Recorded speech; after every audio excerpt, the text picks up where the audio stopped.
The ocean is the mother of all mankind. I read that in an old mythology book in my school's library. It said we came from it and would return to it in the form of fish after we died, spitting death out like a bitter poison before entering the water to be forever caught in our mother's embrace. When I asked the old librarian about it, he said no one was certain as to why this belief originated, but I think it came from the feeling you get while you're in the water. The way it envelops you feels as if you're being embraced by a parent. It's a quiet embrace that calms you and takes away your worries. That, at least, is why I like the ocean. No, love the ocean. And my love of the ocean is why I'm the only one of the group that offered to sleep outside when we learned the hotel didn't have enough rooms for all of us. To be honest, I don't mind. I don't even care that much for school trips. I just go along and usually end up by myself, which happens all the time, come to think of it. Once again, I don't mind. I wouldn't want anyone else spoiling the experience of this night. A gentle breeze is blowing in from the sea and brushing against the grass further up the beach, creating a soft rustling sound. Aside from that, the only other noise to reach my ears comes from the lapping waves and my breathing.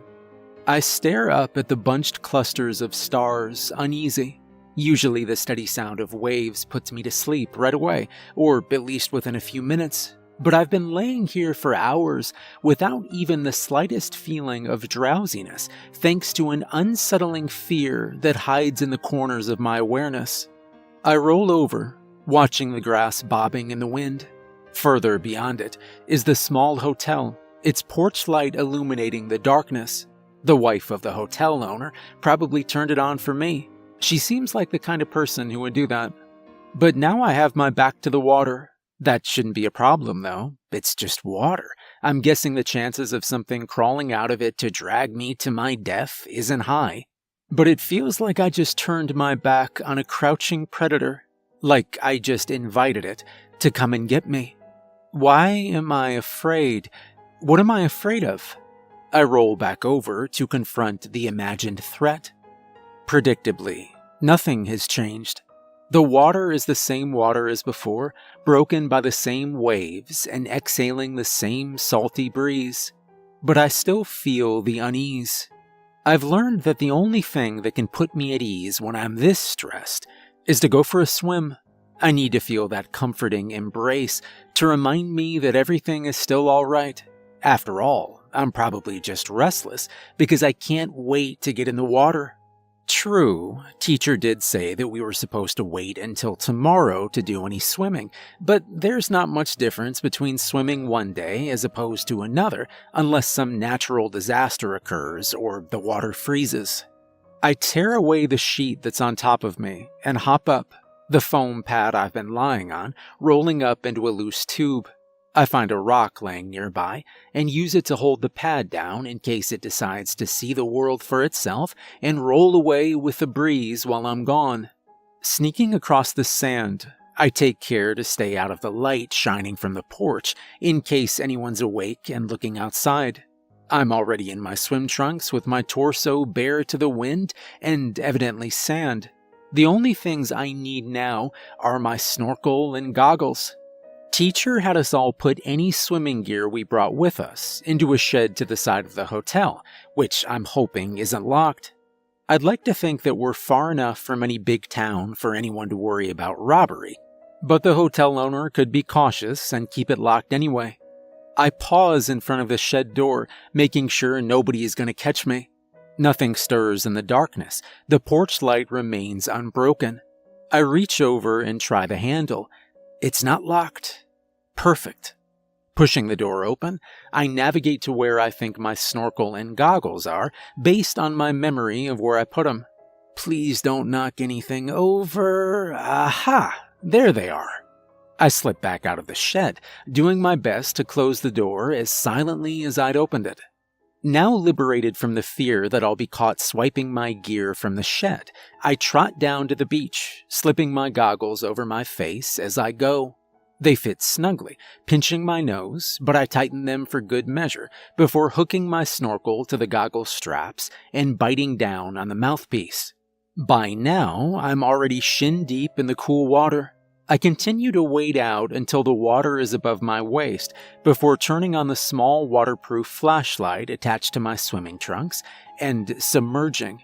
The water's a little colder than I thought it would be, now that all of me is beneath it, but it's not unbearable. I give a few kicks, sending me soaring effortlessly over the seabed.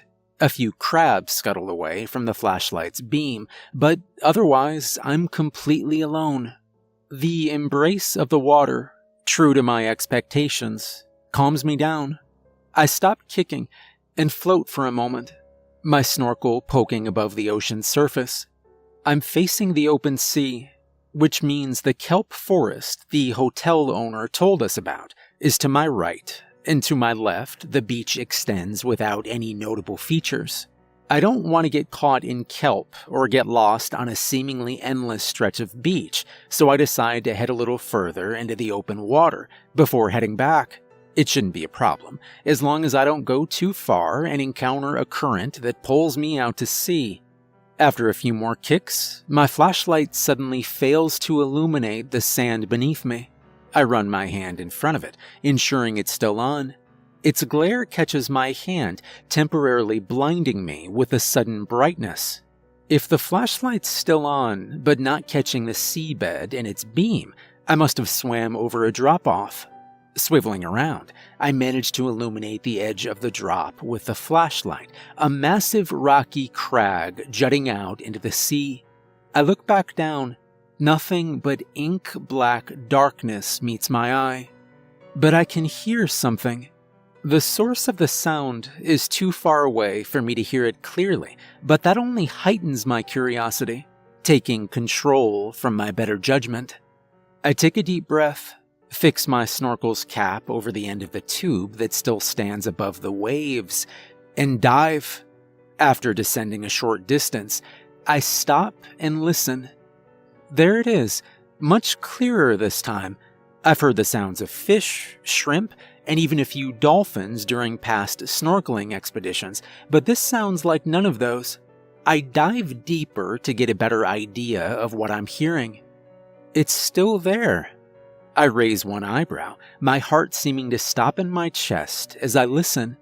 The best comparison I can draw to describe these sounds is like the babbling of infants with the voices of adults. Several of the voices are baritone, while others sound more feminine, all vocalizing in tandem, as if a conversation is taking place. Those aren't the sounds of any sea creature I've ever heard before. My lungs begin to burn as my body signals its need for more oxygen, but I'll swim a little farther down to see if I can catch a glimpse of these speakers. As soon as I begin to descend again, the voices go quiet. I stop, my heart pounding alongside my lungs. Did they see me and get spooked? Were they that close? I shine the flashlight around. A small school of fish darts away to my right, but otherwise I don't see anything else, which doesn't reduce the panic growing inside me.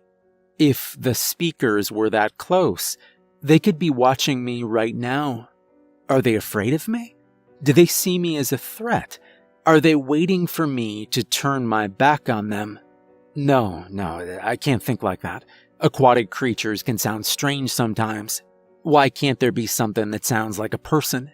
Dolphins can sound very similar to humans when they talk.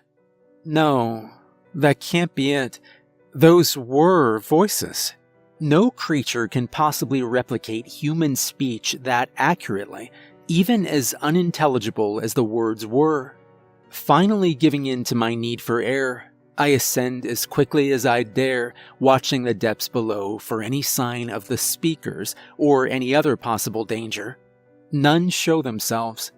I remove the cap from the end of my snorkel as it breaks through the surface.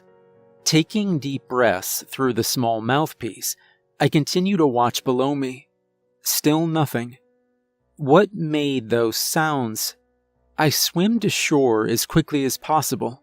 Those voices were there, I'm sure of it. I replay them in my head as I rise from the waves and head for the beach. There was no doubting that the sounds had been there, but what made them? There were no discernible words. Rather, it sounded like the speakers were trying to learn how to talk. Grabbing my towel from the pack I'd been using as a pillow and drying off, I wonder what disturbed me more, the sound of adult voices babbling like toddlers, or the fact I heard them in the same water in which I was swimming. I shudder as my imagination begins to play with what I just experienced. Shaking my head as if to shake these thoughts out of my brain, I sneak back to the shed to replace my snorkeling gear. What use is there in wondering about this? The likelihood of me ever discovering the origin of the sounds is probably next to impossible. Just forget about it. I return to my sleeping pad and rummage around my pack for the little bottle of alcohol solution I keep for cleaning out my ears after a swim.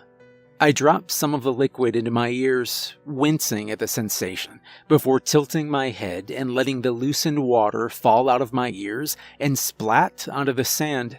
But unlike the water, the sounds don't leave my head. I play the memory of them backwards and forwards as I lay on the pad once again, staring up at the night sky. The sound of them is just too unsettling to forget, no matter what excuse I feed my mind to get it to go to sleep. At this rate, good morning. My eyes fly open to the glow of early morning sunlight rising from across the water. Apparently I drifted off to sleep in the middle of my speculation, though it doesn't feel like I got any rest. Wait, was it a dream? Please let it have been a dream. The hotel owner's wife, an older woman with her thinning gray hair pulled into a bun on the back of her head, is standing nearby. I grunt and sit up, still hoping my experience with the underwater voices was just a nightmare. "What time is it?" I ask. "Time for breakfast," she answers. "We couldn't leave you out here while everyone else ate, could we?" I nod silently, touching my arm. A flake of salt film falls off, but the older lady doesn't seem to notice. I rub the salt flakes between my fingers, disappointed. Apparently I was in the water last night. I look out at it, questions once again whirling about my head. I'll be there in a minute," I say. "Certainly," the old lady says. "Your plate will be ready soon." I hear her walking over the sand towards the hotel, but I don't take my eyes off the water. What's in there? I wonder aloud. I stand, brushing off some of the salt film, and pull on a shirt, still staring out at the water. The edge of the sun suddenly peeks over it, piercing my vision and forcing me to look. Blinking, I roll up my sheet and foam pad and stuff them under one arm. Slinging my pack over my other shoulder, I head for the hotel, stepping into my shoes as I go. Pushing the front door open, my ears are suddenly bombarded with the sound of multiple conversations taking place in the hotel's dining room. All of them made up by the familiar voices of my classmates, and, thankfully, intelligible words. It's comforting to hear coherence after last night's incident. "Good morning." I turn to see Teacher standing behind me. He nods at my salt-encrusted arms. "Looks like you were too close to the ocean." I hesitate for a moment, glancing at my arms. "Yeah, I feel kind of crusty." "You should have accepted the owner's offer of the lobby couch," he says. "Go rinse off out back before coming to the table." I nod again. "Yes, sir." Nodding with apparent satisfaction, he strides towards the dining room, one hand clasped in the small of his back. I head for the hoses behind the hotel. What's the point of rinsing the salt off? I'm just going to go into the water again this afternoon. Yet, I still find myself twisting a nozzle, prompting a thin stream of salt-free rainwater to flow through the hose from a rain catch on the roof above me. Rinsing the salt off my arms and legs, I glance up towards the beach. Considering what happened last night, I might not go swimming again. That decision didn't last long. As all the other students run eagerly to the ocean, I realized that my two choices for passing time were either sitting on the hot sand watching everyone splash around like maniacs or going in the water myself. Predictably, I decide to go snorkeling again. I leave my goggles up on my forehead as I once again wade into the surf. The water is much warmer than it was last night and proves to be so clear that anything on top of the water looks as though it's floating in midair. I enter the water to the left of the main group so any peace I find wouldn't be interrupted by a classmate with less tranquil motives. When you swim with a group of rowdy people on a recreational trip, it's only a matter of time before somebody decides to hold you underwater for some reason they attribute to fun. It's thanks to this that I only swim with other people in recent years when I'm with the school's swimming club or a scuba team. At least they want to be in the water for the sake of being in the water. Pulling my goggles down over my face, I submerge myself. Sunlight, distorted by the water above, forms into strange patterns on the seabed. The illumination it provides lets me see for a significant distance, giving me a much better look at my surroundings than I had last night. Save for a couple of sand crabs and fish, nothing but the flat seabed extends around me. I can see the other students splashing about in the water, but they're far enough from me for them to be shrouded in a haze. I can hear their splashing too, like the rumbling of distant thunder. I shift my gaze back out to the blue expanse in front of me. My curiosity of what I experienced last night rekindled. I set my mind on the one thing I know I have to see. The drop-off. It can't be more than 100 yards ahead of me, so I don't think it'll be too separated from the group. At least, not by my definition. I fix the cap over the end of my snorkel and submerge completely, using the seabed as leverage to propel me forward quickly. Then, I hear one of the other students' thundering splashes, followed by what I can only describe as an underwater scream. My exploration can wait. I turn quickly and propel myself in the direction of the noise. Wait, where did it come from? I raise my head above the water's surface. Sure enough, I can see someone thrashing in the water. I swim towards them as fast as I can. When I arrive, I can see wispy traces of blood in the water. The victim, a girl, has her leg in a vice-like grip and is still yelling. "Hold on," I say, towing her towards the shore. She doesn't resist, nor does she release the grip on her leg, which is probably keeping it from bleeding too much. By the time we're almost to shore, everyone else has finally taken notice of the commotion. Teacher and the old man who owns the hotel run out to the edge of the beach, brow furrowed and that distinctive look adults get when something goes awry. The other students rush out of the water in a panicked mass, apparently fearing that whatever happened to the girl could happen to them as well. I can't say I blame them. "What happened?" the old man asks as I haul the girl onto the beach. "I don't know," I admit, loosening my goggles straps so they hang around my neck. "But she's bleeding pretty bad." The old man calls to his wife, who runs out of the hotel with what looks to be an emergency medical kit, her face draining of color as she glimpses the scene.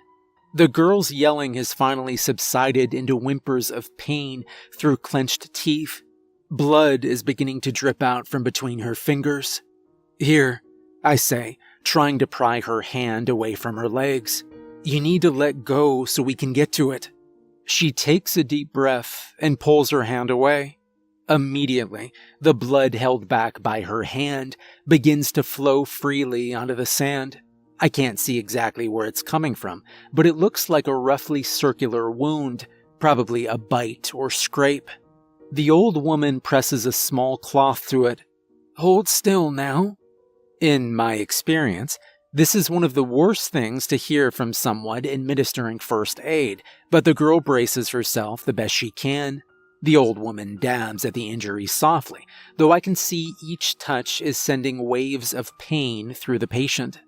Teacher turns to look at the other students, who stand a short distance away, glancing between their injured classmate and the water. "Did any of you see anything?" Teacher asks. "Like a shark or ray?" I don't catch their response, too focused on the revealed wound. Beside me, the old man and woman also stare at the injury. "I don't think it was a shark or ray, sir," I say.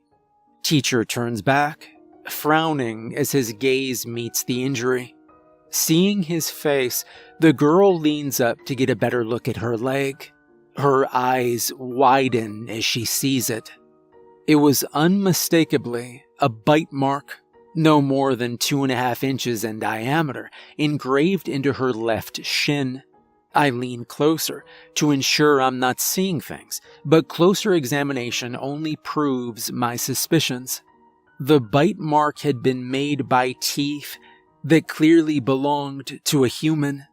Teacher whirls around, facing the other students. "Show me your teeth." The students hesitate, confused. A few crane their necks to see past him. Even from behind him, I can see Teacher's muscles tighten in what I'm guessing is a glare. "Now!" All of the students bare their teeth at once. None of them have blood, skin, or residue of any sort clinging to any part of their mouths. Teacher turns back, raising an eyebrow at me. I bare my teeth too, proving my innocence. "Do you know of any fish like this?" he asks me. I shake my head and glance at the old man. He shakes his head too. "She probably got caught in some trash that was floating around. She'll just need to keep an eye on it to make sure it doesn't get infected." The girl looks at him doubtfully, but doesn't say anything. The old woman nods as she finishes wrapping the girl's leg in a length of gauze. "I put some antibiotic on it, so that'll help.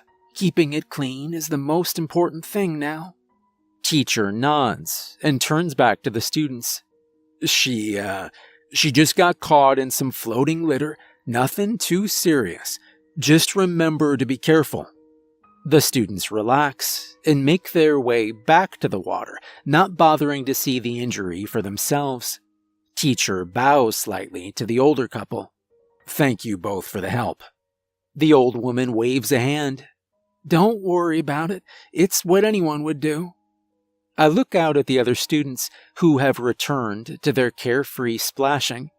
Teacher nods and returns to his nearby beach chair, apparently satisfied with the old man's explanation. "Here, sweetie," the old woman says, helping the girl up. "Let's go inside." "I didn't get caught in trash," the girl says, speaking for the first time. "I stepped on something, and it bit me." "I know," the old woman says quietly, patting her shoulder. "But it's nothing to worry about." The girl turns her head and looks at me, her face carrying two expressions, silent gratitude and a confusion that pleads for answers. The gratitude surprises me. This isn't the first time I've been an impromptu lifeguard, but it is the first time anyone has indicated thankfulness. As for the other expression, I guess I look like I'm silently pleading for answers too, which is appropriate, because I don't have any of the answers I'm sure she's looking for. I glance at the old man. I might know where to look for them, though. "You don't really think that mark was made by trash?" I say quietly, more of a statement than a question. The old man grimaces. "This isn't the first time this has happened." I raise an eyebrow. "It isn't?" The old man sighs heavily. "It doesn't happen very often, but for as long as anyone on this coast can remember, people have been getting bites like this." I shift my gaze to the sea, studying the waters. "What causes them?" "Who knows?" the old man says with a shrug. "We've never been able to find out. The wounds have never gotten infected, apart from one incident, so we just brush it off as trash and take care of the victims the best we can." I frown. What was different about the time it did get infected? The old man frowns as well. Different? Yeah, was there anything different about that particular bite? The old man thinks for a moment, eyes squinted. I wait silently, kicking fresh sand on top of one of the clumps of blood that had dripped onto the beach. There was black liquid in that bite, he finally says. The next day, the victim died of infection. The next day? I repeat, that's not an infection. The old man looks at me. What do you want to call it then? I hesitate, then nod. What would you call something like that? We don't know what it is, he mutters, or what to do about it for that matter. I remain silent. I don't agree with the way he's handling this, but I have to admit that I can't entirely disagree with him either. He knows just as little as I do, and I have no idea what I'd do if I was in his place.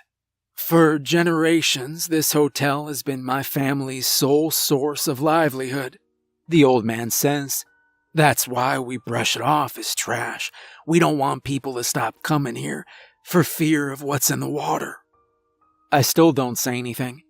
I have the distinct feeling the old man needs to get this out. A confession of sorts, I guess. I'm scared, he says, his voice trembling slightly. I don't know what's in that ocean. I don't want anyone else to be scared either. I nod. I understand. The old man glances at me, his face finally relaxing. Thank you. The old woman calls from the hotel's front door, prompting us to turn. The radio says there's a storm coming, she shouts.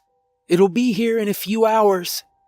I look back over the water, glimpsing for the first time a dark line at the edge of the horizon.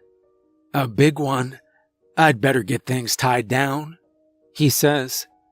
I glance back at the dark line. I'll help. He smiles slightly. Follow me, then. I sit on the couch in the hotel's lobby, my bed for the night, looking out the window at the nearby storm. I'd opened the sliding metal doors that were made to cover the window during bad weather so I could see outside. You sure you don't want to come in the dining room with everybody else? The old man asks from the doorway. I nod. I never really got along with them. The old man nods as he makes his way to a chair by the window I sit at. People aren't that easy to get along with. That girl you brought to shore is really grateful, though. I can tell. I watch the grass bend to the ground in a sudden gust of wind, once again saying nothing. A second gust of wind blows in from the sea, shaking the entire hotel. Maybe we should close the storm window, the old man says. I get up slowly, keeping my eyes on the rapidly approaching storm. I grab one of the metal door handles while the old man grabs the one on the other side of the window. Then, with as much strength as we can manage, we push the two doors towards each other. During a brief pause between pushes, I look out the window, suddenly noticing that the waves have the telltale markings caused by drops of rain. As I watched, the rain visibly raced across the water, making its way to the sand. The old man grunts, face bent in a strained grimace. The hotel shudders as another blast of wind slams into it, joined soon after by the sound of raindrops pounding against the roof. The lights flicker. You got a flashlight? The old man asks. Yep, I answer, feeling my shoulder joint adjust as the metal door slowly slid forward. Another gust of wind, the largest so far, shakes the hotel. All of the lights go out with an audible pop. A few surprised shouts rise from the direction of the dining room. The old man and I finally push the doors together, shutting out the dim sliver of gray light that had been shining in from outside. I hear the old man clamp the lock shut as thunder rumbles outside. Get that flashlight of yours on, he says. We're gonna need it. I pull the diving light from my pocket and turn it on, cutting a claustrophobic swath of light through the stale darkness. Let's get back to everybody else, the old man says. The only thing you can do during storms like this is wait 'em out. It isn't too bad of a storm, the old man tells everyone as we arrive. You just have to wait these things out. The old woman calls to me from the kitchen. I carry the flashlight over to her, making my way around the large dining table my fellow students are clustered around. She hands me several half-used candles, telling me to set them up on the table and join them. As I set them up, I notice that everyone appears to be calming down, particularly after the candles are lit and casting a warm, flickering glow around the table. Part of me is still uneasy, a feeling that I attribute to how the wind outside sounded like screaming voices. At random intervals, the screams sound less like wind and more like an actual person, reminding me of the underwater voices the night before and making me even more uneasy. Could those screams be caused by the speakers I heard last night? Could they even be the things that have been biting people? Are the screams I hear outside really screams? After all, they could just be from the storm. I try to steer my mind away from the sounds as I sit at the table with everyone else for a change. They're so at ease, laughing and chattering without any obvious fear or worry. Have I gone crazy? Am I just imagining the noises I think I'm hearing? And if I was, how would I find out? Maybe if... I'll go to the beach tomorrow morning before anyone else wakes up. If those sounds are coming from something other than the storm, then whatever it is should leave some sign of its presence outside. And if I don't find anything, I won't give the sounds or the bites any more thought. If I do find something, well, I guess that will depend on what I'll find. I open one eye, waking to absolute silence. The wind has stopped, no rain audibly falls on the roof, and it doesn't sound like anyone else is awake. The storm window is still closed, but I can tell it's early morning. I get up and make my way to the front door, pulling my swim trunks and a shirt on as I silently creep through the lobby. Sure enough, I can see light beginning to appear on the clear eastern horizon through the front door's window. I slip my shoes on and quietly leave the building, wincing as the door rattles slightly when I shut it. The entire beach is strewn with remnants from the storm. Driftwood, strands of kelp and seaweed, and several shingles from the hotel's roof dot the sand as far as I can see. I step around them carefully, keeping an eye out for anything that looks as though it could be a sign of the noises I heard last night or the night before. I reach the edge of the waves, finding a lone and evidently dead fish surrounded by shards of driftwood and torn kelp. Otherwise, I see nothing. So, it was my imagination. My fear of what I heard in the water had just made everything that happened after that more frightening than it really was. I let out a heavy sigh, shaking my head at my unnecessary worry. Then the fish gasped, making me jump. Fish usually gasp when out of water, but I've never heard one make a sound while doing so besides catfish, and this is no catfish. I kneel down beside the fish and take it in one hand. Its eyes are rimmed with white, making them appear intelligent and almost human. It gasps again, opening its mouth and flexing its gills. My eyes catch sight of something strange in its mouth, and I peel its lips back with my other hand, exposing its human teeth. I stare silently down at the fish in my hands. The mouth has teeth just like that of a person, and a tiny human tongue to match. I measure its gape with a finger, finding it about the same width as the bite on the girl's leg. The fish coughs, a sound not unlike that of a sickly human, and a black liquid dribbles down the side of its mouth. I angle the fish so the liquid won't touch my hand, causing it to drip on a leaf of kelp. The leaf immediately curls up and crumbles into a black dust when the liquid touches it.